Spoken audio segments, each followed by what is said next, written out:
மதியும் மலரும் கோவிலுக்கு போயிருக்காங்க. வீட்டில் இருக்க ராஜலக்ஷ்மி, ஆமாம் மலர் எங்கன்னு பாக்யராஜை பார்த்து கேட்க, நீ இன்னைக்கு பேங்குக்கு போகலன்னு கேட்கவும் செய்கிறாங்க. அதுக்கு பாக்யராஜோ, இல்லைம்மா இன்னைக்கு பேங்க் லீவு, அதனால தான் வீட்டில் இருக்கேன்னு சொல்லும்போது, ஆமாம் உன் பொண்டாட்டி மலர் எங்க அப்படின்னு கேட்க, மலரும் மதியும் கோவிலுக்கு போயிருக்காங்கன்னு சொல்ல, இந்த நேரத்தில் கோவிலுக்கு போயிருக்காளுகளா அப்படின்னு சொல்லிக்கிட்டே வந்து உட்காராங்க. அம்மா இந்தாங்கம்மா, மலர் காஃபி போட்டு வச்சுட்டு போனா உங்களுக்கு கொடுக்க சொன்னான்னு சொல்லி கொண்டு வந்து கொடுக்க, ஆமாம் ஃப்ளாஸ்கில் வச்சுருந்தாளா, அதான் ஒரு மாதிரி ஸ்மெல் அடிக்குது அப்படின்னு சொல்லிக்கிட்டே இந்த காஃபியை குடிச்சிக்கிட்டே உட்காந்துருக்க எங்கள் ராஜலக்ஷ்மி ராகவனை பார்த்து, ஆமாங்க அடுத்து நம்ம என்னங்க பண்ணலாம் அப்படின்னு சொல்லும்போது, என்ன விஷயத்தை பற்றி பேசுகிறேன் அப்படின்னு கேட்குறாங்க. அதாங்க அந்த அழகுமதி, அவள் தான் வேலைக்கு போகல, வீட்டில் இருக்கா, இப்போ நம்ம புள்ள தான் சேர்த்து எல்லாருக்கும் சம்பாதிச்சாகவும் செய்யணும் அப்படின்னு சொல்ல, ஆமாம் அதெல்லாம் அழகுமதிக்கு சீக்கிரமாகவே பர்மனெண்ட்டாக ஒரு வேலை கிடச்சிருமான்னு சொல்ல, ஆமாம் இத்தனை வருஷமாக வேலை பார்த்த காலேஜ்லேருந்தே அவளை வேண்டான்னு விரட்டி விட்டாங்க, இதுக்கு மேலே இன்னொரு வேலை தேடி அது பர்மனெண்ட்டாக வேற கிடைக்குமா அப்படின்னு சொல்லிட்டு பேசிக்கிட்டு இருக்கும் போதே, வேணும்னா வீட்டிலேருந்தே கவர்மெண்ட் எக்ஸாமுக்கு படிக்கட்டும், கவர்மெண்ட் எக்ஸாமுக்கு படித்து கவர்மெண்ட் வேலையை பார்க்கட்டும் அப்படின்னு அங்கே ராகவன்னு சொல்கிறாங்க. அதை தான் சரின்னு எனக்கும் தோணுது, அவள் இங்கே சும்மா வீட்டிலேருந்து ஏதாவது பரீட்சைக்காவது படிக்கட்டும்னு சொல்ல, சரிம்மா மதியும் ஸ்ருதியும் கூட கவர்மெண்ட் எக்ஸாமுக்கு படிக்கட்டும், சரி அழகு மலரு அப்படின்னு கேட்க, ஏண்டா அவளுக்கு என்ன, அவள் இந்த வீட்டில் நல்லா தானே இருக்கா, அவள் இதுக்காக வேலைக்கு போகணும், அவளும் வீட்டை விட்டு வெளியே போயிட்டா வீட்டில் இருக்க மற்றவங்களையெல்லாம் யார் கவனிச்சுக்கிறது, என்னையும் உங்கள் அப்பாவையும் யார் பார்த்துக்கிறது, எங்களுக்கு ஏதாவது ஒரு அவசர தேவைன்னா அவள் தான் இந்த வீட்டிலேருந்து பார்த்துக்கிட்டு இருக்கான், அவளையும் வேலைக்கு அனுப்பிட்டு நாங்கள் என்னடா பண்ணுறதுன்னு சொல்லி கேட்க, இல்லைம்மா அது அப்படின்னு சொல்லும்போது, உன் பொண்டாட்டி சொல்லி கேட்க சொன்னாலா அப்படின்னு கேட்குறாங்க. இல்லைம்மா அப்பெல்லாம் எதுவும் இல்லை, மலரும் மதியுமே இங்கே நல்லா படிச்சிருக்காங்க, மதி மாதிரி ஒரு நல்ல படிப்பு தான் இங்கே மலரும் முடிச்சிருக்கான், அவளுக்குன்னு பிடிச்சது ஏதாவது ஒரு வேலை இருக்கும்ல, அதனால தான் கேட்டம்மா, மற்றபடி ஒன்றும் இல்லைன்னு பாக்யராஜ் சமாளிக்க, நல்லா சமாளிக்கிறடா நல்லா சமாளிக்கிறேன்னு சொல்லிட்டு இங்கே அந்த காஃபியை குடிச்சிட்டே இருக்காங்க. கொஞ்ச நேரத்தில் அழகு மலரும் அழகுமதியும் வீட்டுக்கு சந்தோஷமாக சிரித்து பேசிக்கிட்டு உள்ளே வரதை பார்த்த உடனேயே இங்கே ராஜலக்ஷ்மியும், எங்கே கோவிலுக்கு போயிட்டு வர்றதுக்கு உங்களுக்கு எவ்வளோ நேரமானு சொல்ல, இல்லைத்த ரேவதியும் வந்திருந்தாங்க, அதான் நாங்கள் 3 பேருமே கோவிலில் கொஞ்சம் நேரம் உட்காந்துருந்துட்டு வந்தோம் அப்படின்னு சொல்ல, சரி சரி நிறைய வேலை கிடக்கு போய் பாருங்க அப்படின்னு சொல்லி அனுப்பிவிட, சரித்த அப்படின்னு சொல்லிட்டு கிச்சனுக்குள்ளே போகிறாங்க. வந்ததும் வராதுமா உடனே கிச்சனுக்குள்ளே வந்துடுறீங்களே அப்படி நாங்கள் மதி மலரை பார்த்து கேட்க, அப்படியே பழகிடுச்சு, அதுவும் எனக்கும் இங்கே கிச்சன் பக்கம் வராமல் இருந்தால் தூக்கமே வராது, அந்த அளவுக்கு எனக்கு பழகி போச்சு, அதனால தான் நானும் இங்கே இருக்கேன்னு சொல்ல, அதுவும் சரிதானே இங்கே மதியும் மலரும் பேசிக்கிட்டேன் கிச்சனில் எல்லா வேலைகளையும் பார்த்துட்டு இருக்கவும் செய்கிறாங்க. அப்போ தான் மலருடைய அம்மா ஃபோன் பண்ணுறாங்க. இந்தாங்க உங்கள் அம்மா தான் ஃபோன் பண்ணுறாங்கன்னு ஃபோனை எடுத்து கொடுக்குறாங்க. மதியம், சொல்லுமா எப்படி இருக்க, தம்பி எப்படி இருக்கான்னு விசாரிச்சுட்டு இருக்கேன். மலரும், ஆமாம் அடுத்து என்னம்மா பண்ண போகிறேன், நம்ம தம்பிக்கு நல்ல இடத்துல பொண்ணு பார்த்தாச்சு, அதுக்கப்புறமா நாம் பொண்ணு வீட்டுக்கு போகணும்லன்னு சொல்லி கேட்க, ஆமாம் மலர் இந்த விஷயத்தை பற்றி உங்ககிட்ட சொல்லணும்னு தான் ஃபோன் போட்டேன்னு சொல்ல, ஏன் அதை காட்டி என்கிட்ட சொல்ல மாட்டானா, அவன் என்கிட்ட பேச மாட்டானான்னு சொல்ல, இல்லடி அப்படிலாம் எதுவும் இல்லைன்னு சொல்ல, அவனுக்கு என் மேலே இன்னும் கோபம் போகலை, அதனால் அவனும் என்கிட்ட சரியாக பேசக்கூட மாட்டான், சரி விடுமா பரவாயில்ல அப்படின்னு சொல்லிட்டு இருக்காங்க. சரி மலரே இந்த விஷயத்துக்காக நாங்கள் வீட்டில் வந்து சொல்லணுமான்னு சொல்ல, ஆமாம்மா நீ சொன்னாலும் பிரச்சனை சொல்லலைனாலும் பிரச்சனை, சொல்லி வந்த பிரச்சனையை கூட சமாளிச்சிடலாம், ஆனால் நீ சொல்லாமல் வர பிரச்சனையை தான் என்னால் சமாளிக்க முடியாது, அதனால் என்ன ஆனாலும் சரி, உன்னை எந்த வீட்டில் எவ்வளோ அவமானப்படுத்தினாலும் சரி, நீயும் தம்பியே வந்துட்டு போங்க, இல்லை தம்பியே வரலனாலும் பிரச்சனை இல்லை, நீயாவது வந்து ஒரு வார்த்தை இவங்ககிட்ட சொல்லிட்டு போயிடுன்னு சொல்ல, சரிடின்னு சொல்லிட்டு ஃபோனை வைக்கிறாங்க. என்னங்க என்னாச்சுங்க அப்படின்னு சொல்லி கேட்க, விஷயத்த சொல்லும்போது அதுக்கு மதியம் ரொம்ப சந்தோஷப்படுறாங்க. ஆமாம் உங்கள் தம்பி உங்ககிட்ட பேச மாட்டாரா அப்படின்னு சொல்லி கேட்க, அப்படிலாம் இல்லை, அவன் என்கிட்ட நல்லா தான் பேசிக்கிட்டு இருந்தான், என்ன அவனுக்காக நான் எதுவுமே பேச மாட்டேன்னா அவனுக்கு என் மேலே ஒரு சின்ன வருத்தம், அவன் இந்த வீட்டுக்கு வந்துட்டு போனப்போ ஸ்ருதி அவன்கிட்ட பேசிட்டான்னு சொல்லி ஸ்ருதியையும் அவனையும் தப்பாக பேசி இந்த வீட்டில் பெரிய பிரச்சனை போடுது, அதுக்கு சுரேஷும் இங்கே தங்கராஜனும் சேர்ந்து அவனை ரொம்ப அடிச்சிட்டாங்க, அதுக்கு தான் அவனுக்கு என் மேலேயும் கோவம் அப்படின்னு சொல்ல, சுரேஷ் அப்படின்னு கேட்குறாங்க. ஆமாம் மதி நீ இதை பற்றியெல்லாம் எதுவும் அவர்கிட்ட கேட்டுக்கிட்டு இருக்க வேண்டாம் அவன்கிட்ட அப்படின்னு சொல்ல, சரி நான் எதுவும் கேட்கலன்னு எங்கள் மதியை சொல்லிடுறாங்க. சரி நீங்கள் அம்மா வர சொல்லியிருக்கீங்களான்னு சொல்லி கேட்க, இந்த வீட்டில் எப்போ வந்தாலுமே அவங்க இவங்க வந்து எங்கள் அம்மாவுக்கு மரியாதை கொடுக்க மாட்டாங்க தான். ஆனாலும் எங்கள் அம்மாவும் பாவப்பட்டவங்க. இந்த வீட்டுக்கு வரணும், மரியாதை இல்லாமல் போகணும்னு அவங்க தலையில் எழுதியிருக்கும் போல். வரட்டும், அவங்க ஒரு வார்த்தைக்கு வந்து சொல்லிட்டு போகட்டும் அப்படின்னு சொல்ல, அந்த நேரத்தில் மதிக்கு வந்து ஃபோன் வருது. மதி உன் ஃபோன் தான் அடிக்குது பாரு அப்படின்னு சொல்லும்போது மதி ஃபோன் அட்டன் பண்ணுறாங்க. சொல்லுடா அப்படின்னு சொல்லும்போது, மேம் எனக்கு ஒரு சின்ன டவுட் அப்படின்னு சொல்லும்போது, நீங்கள் சொன்னால் தான் எனக்கு கிளியர் ஆகும், ஸோ அதனால தான் மேம் கால் பண்ண, தப்பாக நினச்சிக்க வேண்டாம்னு சொல்ல, நான் தான் எதுவாக இருந்தாலும் எனக்கு கால் பண்ண சொன்னல, இருங்க ஒரு நிமிஷம் சொல்லிட்டு உள்ளே போகிறாங்க ரூம்க்கு. கிச்சனில் போயிட்டு அவங்க அந்த பையனுக்கும் அந்த பொண்ணுக்கும் டவுட் வந்துட்டு கிளியர் பண்ணி கொடுத்துட்ருக்காங்க. அந்த நேரத்தில் உள்ள வர ராஜலக்ஷ்மி, நீ மட்டும் கிச்சனில் நிற்கிற, எங்கே ஆவான்னு சொல்லும்போது, மதிக்கு ஏதோ ஃபோன் வந்ததுன்னு போயிருக்காத, இப்போ வந்துடுவான்னு சொல்லும்போதே மதி ஃபோன்லாம் பேசிட்டு வந்துடுறாங்க உள்ள. யார் ஃபோனில், உங்கள் அம்மாவா அப்படின்னு கேட்க, இல்லை அப்படின்னு சொல்கிறாங்க. பின்ன வேற யார் அப்படின்னு இங்கே திரும்பவும் இங்கே கேட்கவும் செய்கிறாங்க. அதுக்கு மதி வந்துட்டு, இல்லை என் ஸ்டூடெண்ட் தான் கால் பண்ணாங்கன்னு சொல்ல. ஸ்டூடெண்ட்டா? அதான் அந்த காலேஜை விட்ட பயந்துட்டியே, இதுக்கு மேலே என்ன ஸ்டூடெண்ட்டு, அவங்களுக்கு நீ என்னத்தை சொல்லி கொடுக்க போகிறேன்னு அங்கே ராஜலக்ஷ்மி கேட்க, அப்படிலாம் இல்லை, நான் அது வந்து அப்படின்னு தயங்கியபடி நிற்க, என்னாச்சு மதி அப்படின்னு மலரை கேட்குறாங்க. இல்லை அவங்களுக்கு சந்தேகம்னா நான் சொல்லி கொடுக்கணும்ல, அடிக்கடி அவங்களும் எனக்கு கால் பண்ணுவாங்க தான் அப்படின்னு சொல்லும்போது, இதில் இன்னும் உனக்கு எந்த காசோ வருமானமும் வரப்போகிறதில்ல, பின்ன எதுக்காக நீ இதெல்லாம் செய்யணும் அப்படின்னு சொல்ல, நமக்கு பிடிச்சதை செய்கிறதுல எந்த தப்பும் இல்லையே, பிடிச்சதை தப்பாக செய்கிறது தான் தப்பு, நான் சரியாக தானே செஞ்சுக்கிட்டு இருக்கேன்னு அங்கே அழகுமதி டக்குன்னு ஒரு வார்த்தையை சொல்ல, இவளை எப்போதுமே திருத்த முடியாது, இப்படியே இந்த வீட்டில் எதிர்த்து பேசிக்கிட்டே தான் இருக்க போகிறான்னு சொல்லிக்கிட்டு அவங்க தண்ணி பாட்டில் எடுத்துக்கிட்டு வெளியே போய்ட்றாங்க. சரியான பதில் தான் மதி, எனக்கு அப்போவே தெரியும் நீ இப்படி தான் பேசுவேன்னு.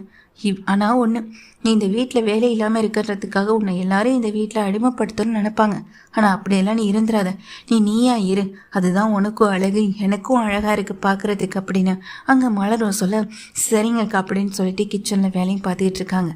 இவ இவ்வளோ திமிராக இருக்கா, ஃபோனில் யாருன்னு கேட்டால் அவளை சொல்ல மாட்டாளா, நானா கேட்டதுக்கு பிறகு தான் சொல்லுவாளா, ஏன் இப்படி தப்பா, நான் என்ன தப்பாக கேட்டுட்டேன்னு இப்படி பதிலுக்கு பதில் பேசுகிறான்னு தான் எனக்கு புரியவே மாட்டேங்குது அப்படின்னு அங்கே ராஜலக்ஷ்மி சொல்லி புலம்பிகிட்டு இருக்கவும் செய்கிறாங்க.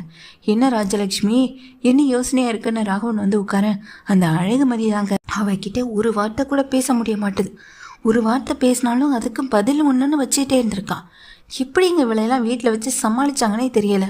அதான் போனால் போகுதேன்னு இப்படி நம்ம வீட்டுக்கு அனுப்பிட்டாங்க போல், அவங்க நிம்மதியாக இருக்கணும்னு இப்படி நம்ம வீட்டுக்கு அனுப்பி நம்ம நிம்மதியை கெடுத்துட்டாங்க அப்படி நாங்கள் ராஜலக்ஷ்மி சொல்ல, சரி விடு, நம்மளுக்கு என்ன தலையில் எழுதியிருக்கோ அதுதானே நடக்கும், அதை சரி விட்டுரு அப்படின்னு சொல்ல, இதெல்லாம் இவ்வளோ சாதாரணமாக விட முடியாதுங்கன்னு சொல்ல, ராஜலக்ஷ்மி இந்த பிரச்சனையை பெருசுப்படுத்தணும்னா நம்ம எப்பயோ பெருசுப்படுத்தியிருக்கலாம், ஆனால் நம்ம அமைதியாக போகிறதுக்கான காரணம் என்ன, கொஞ்ச நாள் பார்ப்போம், இப்படியே தொடர்ந்துச்சுன்னா மாப்பிள்ளையை கூப்பிட்டு என்ன முடிவெடுக்கணுமோ அதை எடுத்துப்போம் அப்படின்னு சொல்ல, அதுவும் சரிதானு எங்கள் ராஜலக்ஷ்மி சொல்லிட்டு இருக்காங்க.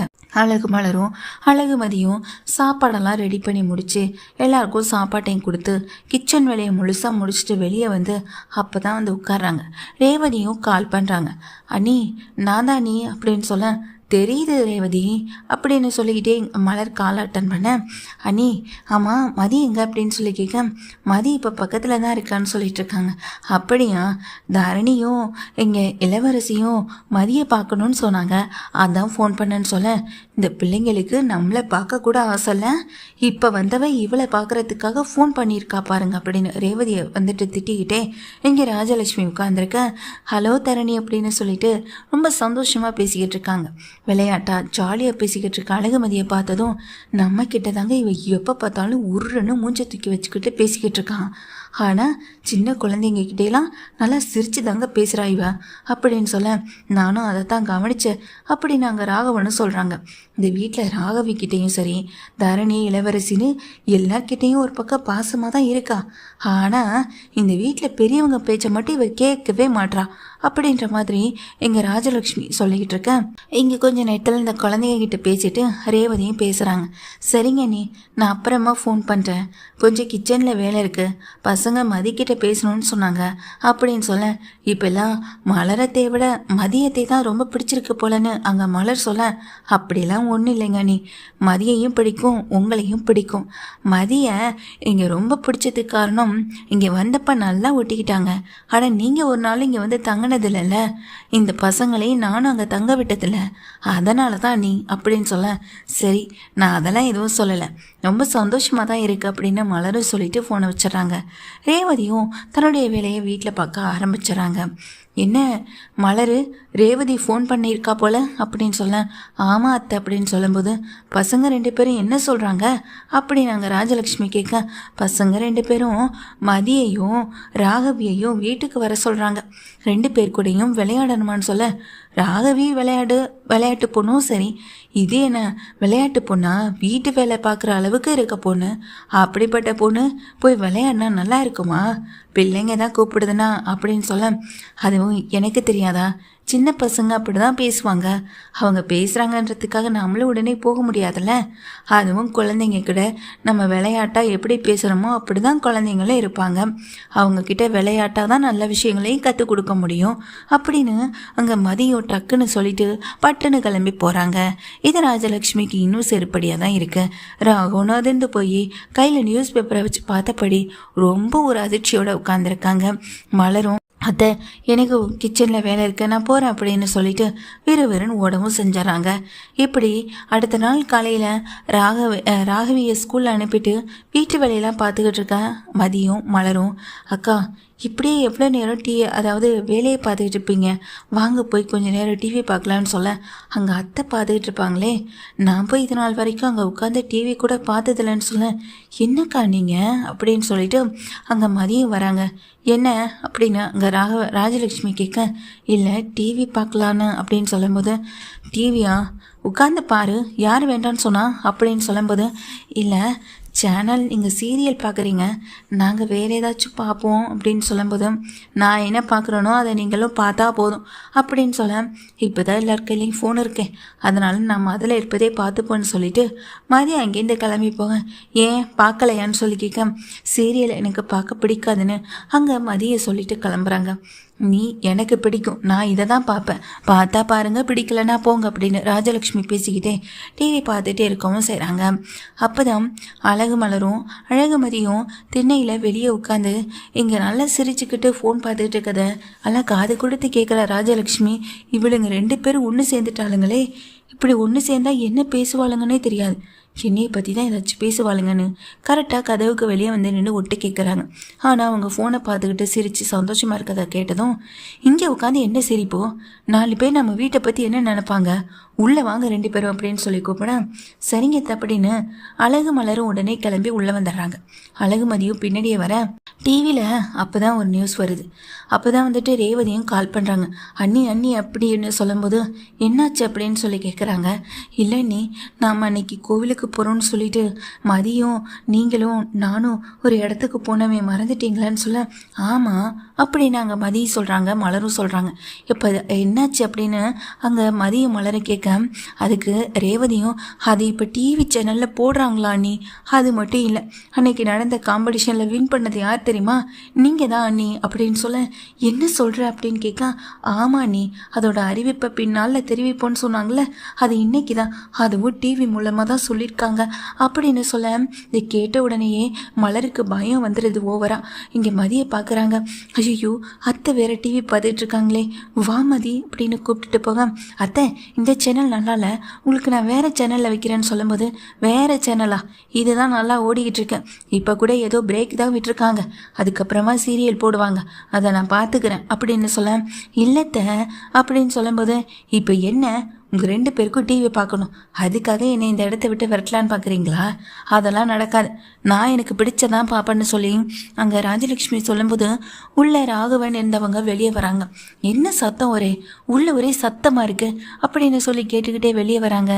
இல்லைங்க டிவி பார்க்குறதுக்கு தாங்க அப்படின்னு சொல்லும்போது இங்கே ராகவனும், சரி நல்ல நியூஸ் சேனலாக வைன்னு சொல்ல, நீங்கள் நியூஸ் சேனல் தான் பார்ப்பியேன்னு எனக்கும் தெரியும், நான் இப்போ தான் சீரியல் பார்க்க ஆரம்பித்தேன்னு சொல்ல, அதுக்குன்னே ராகவன் திட்டவும் செய்கிறாங்க. இவங்க 2 பேரும் பேசிக்கிட்டு இருக்கும்போதே அப்போ தான் அந்த அறிவிப்பு வரவும் செய்யுது. அதாவது பக்கத்தில் தான் நடந்திருக்க அந்த காம்படிஷன், கோவிலுக்கு தான் அவங்க முதல்ல கிளம்பி போயிருக்காங்க. வழியில் இருக்க நோட்டீஸை பார்த்துட்டு தான் மதி கம்பல் பண்ணி மலரை வந்துட்டு அங்கே கூட்டிகிட்டு போகவும் செஞ்சுருப்பாங்க. மதியும் மலரும் ரேவதியும் 3 பேரும் அந்த காம்படிஷனுக்கு போக மலர் தான் அந்த காம்படிஷனில் எங்கே கலந்துக்கவும் செஞ்சுருக்காங்க. அப்படி அவங்க கலந்துக்கிட்டதில் அவங்களுக்கு 5 லட்சம் ரூபா பரிசு தொகையும் கிடைக்கிது. ஏன்னா அவங்களுடைய சமையல் அந்த அளவுக்கு சூப்பராக இருந்திருக்கு. பல பேர் கலந்துக்கிட்ட அந்த போட்டியில் மதியும் மலரும் வந்துட்டு கலந்துக்கிட்டு அவங்க தன்னுடைய சமையலை வந்துட்டு அதில் வெளிப்படையாக வந்துட்டு செஞ்சு காட்டவும் செஞ்சுருக்காங்க. அதோடைய ரிசல்ட்டை வந்துட்டு அப்போ அறிவிக்கவே இல்லை. ஒரு 4-5 பேர் வந்துட்டு தேர்ந்தெடுக்கப்பட்டிருக்காங்க. அதில் தான் வந்துட்டு எங்கள் மதி வந்துட்டு மலர் வந்துட்டு ஃபர்ஸ்ட் ப்ரைஸ் வந்துட்டு வாங்கவும் செய்கிறாங்க. இப்போது அதுதான் வந்துட்டு இங்கே வரவும் செய்து விளம்பரப்படுற இந்த நெக்கேப்பில் பக்கத்தில் நடந்த சமையல் காம்படிஷனில் வின் பண்ணவங்க யார் யாருன்றதையும் அவங்களுடைய லிஸ்ட்டையும் நம்ம தெளிவாக தெரிஞ்சுக்கலாம் அப்படின்னு சொல்லிட்டு அதில் போடும்போது ஃபஸ்ட்டு வர்றது 3rd ப்ரைஸ், அதுக்கப்புறமா 2nd ப்ரைஸ். இப்படி சொல்லிகிட்டு இருக்கும்போதே இதிலெல்லாம் போய் கலந்துக்கிட்டு அப்படி என்னத்தங்க வாங்க போகிறாங்க, என்னத்தை தான் கொடுக்க போகிறாங்களோ தெரியலன்னு அங்கே ராஜலக்ஷ்மி சொல்லிட்டு இருக்கும்போதே அடுத்ததான் 1வது பரிசை தட்டி சென்றவர் தான் அழகு மலர் பாக்யராஜ் அப்படின்னு சொல்லி அந்த பேரை சொன்னதுமே என்ன மலர் உன் பேரை சொல்கிறாங்க அப்படின்னு சொல்லி திரும்பி பார்க்க மலரும் மதியும் அப்படியே திகச்சு போய் நிற்க அங்கே அந்த போட்டியில் கலந்துக்கிட்டதுக்கான ஃபோட்டோவையும் போட்டு அவங்க விதவிதமாக போஸ்ட் கொடுத்ததுக்கான ஃபோட்டோவையும் போட்டு இங்கே போட்ட உடனே அதை பார்த்த ராஜலக்ஷ்மிக்கு பயங்கர ஷாக் ஆகுது. ராகவன் அதிர்ந்து போகிறாங்க. அந்த நேரத்தில் தான் இங்கே வீட்டுக்கு வந்துட்டு வந்துடுறாங்க. பேட்டி எடுக்கணும் அப்படின்றதுக்காக வர்றவங்க உங்களுக்கு 5 லட்ச ரூபா பரிசு தொகை கிடைச்சிருக்கு, இதை நினச்சி நீங்கள் எந்த அளவுக்கு ஹாப்பியாக இருக்கீங்கன்னு சொல்லி கேட்க முதல் தடவையாக நான் கலந்துக்கிட்ட போட்டி, அதில் எனக்கு இவ்வளோ பணம் வரும்னு நினைக்கல. முதல்ல எங்களுடைய கடனை அடைக்கணும், அதுதான் என்னுடைய எண்ணம்னு அங்கே மலரும் சொல்கிறாங்க. இதுக்கெல்லாம் உங்களுக்கு கண்டிப்பாக வீட்டுடைய சப்போர்ட் கிடச்சிருக்கணும்னு சொல்ல, ஆமாம் இதுக்கெல்லாம் காரணம் அப்படின்னு சொல்லும்போது மதி சொல்கிறாங்க, ஆமாம் இதுக்கெல்லாம் காரணம் இந்த வீட்டில் இருக்க எங்கள் அத்தையும் மாமாவும் தான் அப்படின்னு சொல்லும்போது அழகு மலர் அப்படியே பார்க்குறாங்க. ஆமான்னு தலையாட்டுங்கன்னு சொல்லும்போது ஆமாம் எங்கள் அத்தையும் மாமாவும் எனக்கு கொடுத்த இந்த ஒத்துழைப்பு தான் முக்கிய காரணம். கல்யாணம் ஆயிட்டு வந்த நாள்லேருந்து நான் செய்கிற ஒவ்வொரு தப்பையுமே திருத்தி என்னை நேர் வழிக்கு கொண்டு வந்தது என் அத்தை தான். நான் எந்த சமையல் செஞ்சாலும் அதில் என்ன சரியாக இருக்குது என்ன சரியாக இல்லைன்றதை தெளிவாக கரெக்டாக சொல்லுவாங்க. அவங்க சொன்னதுனால தான் இன்றைக்கி எனக்கு இவ்வளோ பெரிய விஷயம் நடந்திருக்கு. நான் இவங்க கிட்ட ஆசீர்வாதம் வாங்கணும்னு நினைக்கிறேன்னு அவங்க முன்னாடி ஆசீர்வாதம் வாங்க இது மதிக்கு உள்ளுக்குள்ளே சிரிப்பாக இருந்தாலும் வெளிக்காட்டிக்க முடியாமல் நிற்கிற அதே வேளையில் ராகவனும் ராஜலக்ஷ்மியும் பேட்டியெல்லாம் எடுக்கிறதுனால வார்த்தைகள் எதுவுமே சொல்ல முடியாமல் நின்றுட்டு இருக்காங்க. அப்போதான் அழகு மலரும் இதுக்கெல்லாம் காரணமானவங்க இவங்க 2 பேரும் தான் சொல்ல, உண்மையிலேயே உங்களை மாதிரியான ஒரு மாமியாரும் மாமனாரும் கிடைக்க இந்த வீட்டு பொண்ணு கொடுத்து வச்சிருக்கணும். ரொம்ப சந்தோஷமா இருக்கு உங்களை பார்த்து. 4 பேர் இதே மாதிரி தன்னுடைய மருமகளுக்கான இருக்கிற திறமையை வெளிக்கொண்டு வரணும்னு நினைச்சாங்கன்னா அதுவும் சந்தோஷம் தான் சொல்லி வாழ்த்து சொல்லிட்டோம். உங்களுக்கான பரிசு தொகையை கொடுக்கறதுக்கு ஏற்பாடு பண்ணிட்டு இருக்கோம் அப்படின்னு சொல்லிட்டு அவங்க இங்கேருந்து கிளம்பி போகவும் செய்ய உள்ளே வாங்க அப்படின்னு உள்ளே கூட்டிகிட்டு போகிறாங்க. அதெல்லாம் விஷயம் தெரிஞ்ச சுரேஷ், பாக்யராஜ், தங்கராஜ், ரேவதினு எல்லாருமே வீட்டுக்கு வரவும் செஞ்சிடறாங்க. என்ன நினச்சிட்டு இருக்கீங்க உங்கள் மனசுலன்னு அங்கே வந்த தங்கராஜ் கோவமாக 3 பேரையும் நிற்க வச்சு கேள்வி கேட்க 3 பேரும் எதுவுமே பேசாமல் தலை குனிஞ்சபடி நிற்கவும் செய்கிறாங்க. அந்த நேரத்தில் தங்கராஜ் ஓவராக கத்தவும் செய்கிறாங்க. எவ்வளோ தைரியம் இருந்தால் வீட்டு பொம்பளையாக இருக்க நீங்கள் வீட்டில் இருக்க ஆம்பளைங்க கிட்ட போய் சொல்லிட்டு இந்த மாதிரி ஒரு போட்டியில் கலந்துக்கவும் போயிருப்பீங்க. பார்க்குறவங்களாம் என்னை பார்த்து கேட்குறாங்க, அது உன் தம்பி உன் மச்சின பொண்டாட்டியாமே அப்படின்னு சொல்லி கேள்வி கேட்குறாங்கன்னு சொல்ல, ஏங்க இது சந்தோஷப்படுற விஷயம் தானேன்னு சொல்ல, சந்தோஷப்படுற விஷயமா இருந்தாலும் வீட்டில் இருக்கவங்க கிட்ட சொல்லிட்டு பண்ணியிருக்கலாமேன்னு சொல்ல, சொன்னால் நீங்கள் விட மாட்டீங்களேன்னு சொல்லும்போது அதுக்காக எந்த விஷயத்தையும் சொல்லாமல் செய்வீங்களா அப்படின்னு கோவமாகவே இங்கே தங்கராஜ் கத்தவும் செய்கிறாங்க. 3 பேரும் எதுவுமே பேசாமல் நிற்க மாப்பிள்ள அப்படின்னு சொல்ல, என்னமாமா என்னத்த நீங்கள் என்னடானா ஒரு வார்த்தை வார்த்தை கூட கேட்க மாட்டீங்கன்னு சொல்ல, நீங்கள் வர்றதுக்கு முன்னாடி வரைக்குமே நான் இவங்களை கேள்வி கேட்டுட்டு தான் இந்த மாப்பிள்ளன்னு சொல்ல, அழகுமதியும் அழகு மலரும் ஒருத்தர் மாற்றி ஒருத்தர் பார்த்துக்கவும் செய்கிறாங்க. ஏன்னா ஒரு வார்த்தை கூட பேசலை, அவங்க தலை கன்னத்தில் உட்காந்துருக்காங்க. இப்படிப்பட்ட ஒரு மாமனாரும் மாமியாரும் கிடைக்க நீங்கள் 2 பேரும் கொடுத்து வச்சிருக்கணும். வந்தவங்க எப்படியெல்லாம் பாராட்டிட்டு போகிறாங்க பார்த்தியான்னு இதை பற்றி மட்டுமே தான் பேசிக்கிட்டு இருந்திருக்காங்க இங்கே ராகவனும் ராஜலக்ஷ்மியும். மாப்பிள்ள விடுங்க மாப்பிள்ள, ஏதோ நடந்து போச்சு அப்படின்னு சொல்ல, இல்லைத்த எப்படி இதை இவ்வளோ சாதாரணமாக விட்டுற முடியும்? இப்போ இந்த விஷயத்த நமக்கு தெரியாமல் பண்ணவங்க இன்னும் என்னென்ன விஷயங்களை பண்ணுவாங்கன்னு நமக்கு தெரியாதேன்னு அங்கே தங்கராஜு சொல்ல, மாப்பிள்ள விடுங்க மாப்பிள்ள அப்படின்னு திரும்பவும் சொல்லிட்டு இருக்காங்க. இதனால் இந்த விஷயத்தை விட்டுட்டு தங்கராஜு கோவத்தோடு நின்றுக்கிட்டு இருக்க, ஏங்க இது சந்தோஷமான விஷயம், அம்மாவும் அப்பாவுமே சந்தோஷமாக தானே இருக்காங்க அப்படின்னு சொல்ல, ஆமாம் வர்ற பணம் எப்போ கிடைக்கும் மலரு அப்படின்னு ராஜலக்ஷ்மி கேட்குறாங்க. அது இல்லைத்த எப்போ கொடுப்பாங்க என்னன்னு தான் தெரியல, அது விஷயமா பேசிட்டு சொல்லுவாங்கன்னு சொல்லும்போது பாக்யராஜ் ஃபோனை எடுத்துகிட்டு வராங்க. மலரு இந்த உனக்கு தான் ஃபோனு அப்படின்னு சொல்ல, ஃபோனை வந்துட்டு எடுத்து பேசவும் செய்கிறாங்க. நாங்கள் இங்கே பெரிய ஒரு ஹோட்டல்லேருந்து கால் பண்ணுறோமா, உங்களுடைய ரெசிபி எல்லாத்தையுமே பார்த்தோம், ரொம்ப அழகாக நீட்டாக ப்ராப்பராக பண்ணியிருக்கீங்க, ஏதாவது கற்றுக்கிட்டீங்களான்னு சொல்ல கேட்க, இல்லை எல்லாமே எங்கள் அத்தை சொல்லி கொடுத்ததான்னு சொல்லும்போது ரொம்ப சந்தோஷமாக இருக்குமா உங்களை இந்த மாதிரி பார்க்குறப்போ. ஆனால் எங்களுக்கு நீங்கள் ஒரு பெரிய ஹெல்ப் பண்ணணும்னு சொல்ல, இல்லை உங்களுடைய சமையல் ரொம்ப அருமையாக இருக்குது, நீங்கள் இந்த மாதிரி வீட்லேருந்து ஃபுட்டை டெலிவரி பண்ணுற வேலை ஏதாவது பார்க்குறீங்களா, இல்லை எங்களுக்காக நீங்கள் அதை செஞ்சு கொடுக்க முடியுமா அப்படின்னு சொல்லி கேட்க, ஒரு 100 பேருக்கு வீட்டு சாப்பாடு முறையில் சாப்பாடு தினமுமே கொடுக்கணும், உங்களால் அதை ரெடி பண்ண முடியுமான்னு சொல்லி கேட்க, இதை கேட்ட உடனே அங்கே அதிர்ந்து போகிறாங்க இங்கே அழகு மலரும். சரின்னு சொல்லு மலரு, சரின்னு சொல்லு மலருன்னு பாக்யராஜன் சொல்ல, சரின்னு சொல்லவும் செஞ்சிடறாங்க. அத்தை மாமா தங்கராஜன் யார்கிட்டையும் ஒரு வார்த்தையும் கேட்காம, வீட்டில் இத்தனை பேர் இருக்கும், யார்கிட்டையாவது பர்மிஷன் வாங்கணும்னு தோணுச்சா உன் இஷ்டத்துக்கு சரின்னு சொல்லிக்கிட்டு இருக்கேன், மன்னிப்பு கேளு, எல்லார்கிட்டையும் மன்னிப்பு கேளு, நீ செஞ்ச தப்புக்கு மன்னிப்பு கேளு, வீட்டுக்கு தெரியாமல் போனது தப்புன்றதுக்கும் மன்னிப்பு கேளுன்னு இங்கே மன்னிப்புன்ற வார்த்தையை தவிர்த்து வேறு எதுவுமே தெரியாத தங்கராஜ் அதை மட்டுமே தான் கேட்க சொல்கிறாரு. அந்த வார்த்தைக்கு ரொம்ப அடிமைப்பட்டவர் போல. அதனால தான் வீட்டில் அப்பப்போ எந்த பிரச்சனை என்ன நடந்தாலும் யாரையாவது கூப்பிட்டு சபையில் நிற்க வச்சு மன்னிப்பு கேட்டால் தான் அவருக்கு மனசே சந்தோஷம் அடையும்.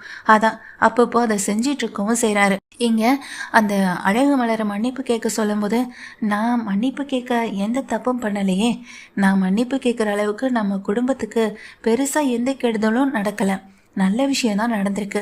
இப்போ கூட அத்தையும் மாமாவையும் பார்த்தீங்கன்னா ரொம்ப பெருமையாக பேசுகிறாங்க.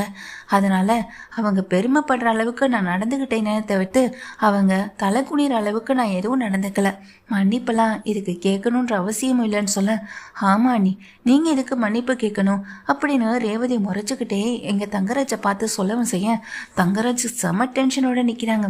என்ன மாமா என்ன அத்தை இதெல்லாம்னு சொல்ல, மாப்பிள்ள விடுங்க மாப்பிள்ள, இதை இதுக்கு போய் பெருசுப்படுத்திக்கிட்டு, அது வீட்டில் இருந்து தானே இந்த வேலையெல்லாம் பார்க்க போகிறாங்க, அதுவும் இல்லாமல் அவங்க பணத்தையும் கொடுத்துறன்னு தானே சொல்லியிருக்காங்க, அதனால் ஒன்றும் பிரச்சனை இல்லை, இது மலருக்கும் பழகின வேலை தானே அப்படின்னு அங்கே ராகவனும் ராஜலக்ஷ்மியும் சொல்ல, இதை கேட்ட இங்கே தங்கராஜ் அப்படியே டென்ஷன் ஆகி நின்றுட்டுருக்காங்க. அது மட்டும் இல்லாமல் அங்கே நின்றுகிட்டு இருக்க பாக்யராஜை பார்த்துட்டு பாக்யராஜும் மலருக்கு இங்கே வாழ்த்து சொல்கிறது மட்டும் இல்லாமல் உண்மையிலே ரொம்ப சந்தோஷமாக இருக்குது மலர், உனக்குன்னு ஒரு வேலை அப்படின்னு சொல்ல, ஆமாங்க அப்படின்னு நினச்சி சந்தோஷப்பட்டுட்ருக்கேன். ஸ்வீட் கொண்டு வந்து கொடுக்குறாங்க எங்கள் மதி எல்லாருக்குமே, ஆனால் தங்கராஜ் மட்டும் அதை எடுத்துக்க விரும்பலை. மலருக்கு இப்படிப்பட்ட ஒரு வாய்ப்பு கிடைக்கணும்னு நினச்சி பார்க்காத தங்கராஜ் மலருக்கு இந்த வீட்டில் கொடுற மதிப்பு பணம் கிடைக்க போகுதுன்றது வாயை பழக்கிற அத்தை மாமா இதெல்லாம் பார்த்து கடுப்பில் நின்றுக்கிட்டு இருக்காங்க தங்கராஜு. ஏய் என்னடி அவள் தான் ஸ்வீட்டு கொடுக்குறானா, எதையுமே பார்க்காத மாதிரி வாயை பழந்துட்டு நின்றுட்டு இருக்கேன், கிளம்படி போகலாம் அப்படின்னு சொல்ல, சரிங்க அப்படின்னு ரேவதி சொல்லிட்டு கிளம்பவும் செய்கிறாங்க. அங்கேருந்து கிளம்பி வெளியே வந்ததுக்கு பிறகு, வீட்டுக்கு வா, உனக்கு அம்புட்டு திமிராகி போச்சுல, எல்லாம் முன்னாடி மன்னிப்பு கேட்க சொல்கிறேன், நீ என்னடானா உங்கள் அண்ணி மன்னிப்பு கேட்டால் அதே நம்ம உனக்கு பெரிய ஒரு கஷ்டத்தை கொடுக்குற மாதிரி எதையுமே பண்ண வேண்டாம், நீங்கள் நல்லா தான் பண்ணியிருக்கீங்க, எப்படி உன்னால் இப்படி பேச முடியுதா அப்படின்னு கோவத்தோட எங்கள் தங்கராஜு கத்த. ஆமாம் அவங்க விருப்பத்துக்கு வாழ்கிறாங்க, உங்கள் விருப்பத்துக்கு நீங்கள் வாழ்கிறீங்க, நீங்கள் நினைக்கிறது போல் மற்றவங்க வாழணும்னா எப்படிங்க முடியும் அப்படின்னு சொல்லிட்டு அங்கே ரேவதியும் சொல்கிறாங்க. ஏற்கனவே ஒரு உயிர் போனது யாராலன்றது எனக்கும் நல்லா தெரியும், நானும் இந்த விஷயத்தை வெளியே சொல்லக்கூடாதுன்னு தான் அமைதியாகவே இருந்துக்கிட்டு இருக்கேன். உங்கள் விருப்பத்துக்கு நீங்கள் வாழ்ந்திருந்தீங்கன்னா, இல்லை அவன் விருப்பத்துக்கு அவள் வாழ்ந்திருந்தானா இந்நேரம் அவள் நம்ம வீட்டில் உயிரோட இருந்திருந்திருப்பா. ஆனால் உங்கள் விருப்பத்துக்கு அவளை வாழ விடணும், அவள் அப்படி தான் வாழணும்னு நீங்கள் கண்டிஷன் போட்டதுனால தான் இன்னைக்கு அவள் உயிரோடே இல்லாமல் போயிட்டா. திரும்ப திரும்ப இதே விஷயத்த மற்றவங்க வாழ்க்கையில் திணிக்காதீங்க அப்படின்னு சொல்லிட்டு ரேவதி கோவத்தோட சொல்ல தங்கராஜ் செம்ம டென்ஷனோட இருக்காங்க, எதுவுமே பண்ண முடியாத சூழ்நிலையில். ஆனால் அழகுமதியும் அழகு மலரும் செம ஹாப்பியாக இருக்காங்க.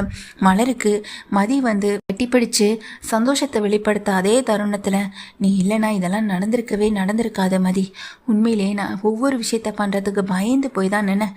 ஆனால் எனக்கு நீ தைரியத்தை கொடுத்து அன்னைக்கு கூட்டிகிட்டு போகாமல் இருந்திருந்தேன்னா இன்னைக்கு எனக்கு இந்த சுச்சுவேஷன் வந்திருக்காது. அத்தை மாமான்னு எல்லாருக்கும் பயந்து அதுக்கு கீழே வாழ்ந்திருப்பேன். ஆனால் நீ சொல்லி கொடுத்த ஒரு விஷயம், எதுவாக இருந்தாலும் பார்த்துக்கலாம், நமக்கு பிடிச்சதை செய்யணும். ஆனால் அதே எனக்கு இன்னைக்கு கை கொடுத்துருக்குன்னு நினைக்கிறப்போ ரொம்ப ரொம்ப சந்தோஷமாக இருக்குது. இனி எனக்கும் என் கையிலையும் 4 காசு நிற்கும்ல, எனக்கு பிடிச்சதை, எனக்கு எங்கள் அம்மாவுக்கு பிடிச்சதை, என் தம்பிக்கு பிடிச்சதை நான் வாங்கி செய்வேன்ல, எங்கள் அம்மாவுக்கு ஒன்றுனா நான் போய் ஓடி போய் நிற்பேன்ல. எனக்கு இது எவ்வளோ சந்தோஷமாக இருக்குது தெரியுமா? உன்னால் நடந்திருக்கு மதி. உனக்கு வேலை இல்லை, உன் வேலை போயிடுச்சு, அதனால் மற்றவங்களும் வேலை பார்க்கக்கூடாதுன்னு நினைக்கல. அப்படிப்பட்ட எண்ணம்லாம் உனக்கு இல்லவும் இல்லை. நீ ரொம்ப நல்ல பொண்ணு மதி, நிச்சயமாக உனக்கும் நல்லது நடக்கும், சீக்கிரமாகவே உனக்கு ஒரு நல்ல வேலை கிடைக்கும் அப்படின்னு மலரும் எங்கள் மதியை கட்டிப்பிடிச்சு ஆறுதல் சொல்லி பாராட்டவும் செய்ய, இப்படி ஒரு விஷயத்த பண்ணிட்டாளுங்களே அப்படி நாங்கள் ராஜலட்சுமி புலம்பிக்கிட்டு இருக்கேன். ராகவனும், விடு அழகு மலர் என்ன வீட்டை விட்டு வெளியே போய் வேலைக்கு போகிறேன்னு சொல்லுது. இல்லைல்ல, வீட்டில் இருந்தபடியே தினமும் ஒரு 100 பேருக்கு சமையல் செஞ்சு கொடுக்க போகுது, அதிலே நம்மளுக்கும் சாப்பாடு கிடைக்க போகுது, அவ்வளவுதானே. இது ஒன்றும் பெரிய விஷயமும் இல்லை. இது மூலம் வர வருமானமும் நம்ம குடும்பத்துக்கும் உதவும் தானே. பாக்யராஜ் மட்டுமே இவ்வளோ நாளைக்கு கஷ்டப்பட்டுக்கிட்டு கிடப்பான். இதில் வர்ற பணமும் ராகிவியுடைய படிப்பு செலவும் அவளுடைய கல்யாண செலவுக்கும் சேர்த்து வைக்கவே அது கொஞ்சம் யூஸ்ஃபுல்லாக இருக்கும் அப்படின்னு ராகவனு சொல்ல ராஜலக்ஷ்மி யோசிக்கிறாங்க. இவளை ஏற்கனவே மதிக்க மாட்டா, மலரி இப்போவே நம்மளை எதிர்த்து பேச ஆரம்பிச்சிட்டான். இவளுங்க 2 பேரும் ஒன்று சேர்ந்து இந்த வேலையை பார்க்க ஆரம்பித்தாளுங்கன்னா நம்ம நிலைமை இந்த வீட்டில் என்ன ஆகுறது? ஆனால் இந்த மனுஷனுக்கு சொன்னால் கூட புரிய மாட்டுதேன்னு ராஜலக்ஷ்மி செம கடுப்பில் தான் இருக்காங்க. ஆனால் மலர் அளவுக்கு அதிகமான சந்தோஷத்தில் இருக்காங்க.